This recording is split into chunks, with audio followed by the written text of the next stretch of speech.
Ավ, ինչ ես որոշել նվիրես լուսոյին մարտի 8-ին։ Ոտանա որ երբ հեռու եղա ու երբ մենակ եղա ու երբ կարծես հոգիս լուր ու թախծոտ դարձավ, դու կարծես ծուխ դարձա, պետք է էլի սովորեմ։ Արա փող ծախսի, փող։ Ես պետք է էլի սովորեմ։ Թարսի պես ձեռս փող էլ չկա։ Արա բա Դուբայ խի եկանք, իմ տոստը դու ես առե։ Դրա համար փող չկա։ Եվ կտաս։ Լավ որոշեցի ինչ կառնեմ, ադամանդով մատանի կառնեմ, մեկի կոնֆուզի, Քրիստինասի ու դլիտի համերգի տոմսը, ընդամենը 12900 դրամ է։ Դզեց, բայց այդքան փող ունես դու։ Տոմսին է ունեմ։ Հասկացա։ Երբ հեռու եղա ու երբ մոտ եղա,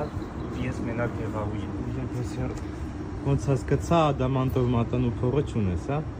Տոմսին երիկ ես։ Սովորել եմ։ Всё, համերգի տոմսերը առա, լավ էլ է ժամ բրծանք։ Այդ օրը թե չէ ուրիշտեղ չենք կարող մտնես, ամարտի 8-ից պիկ անեն այդտեղ։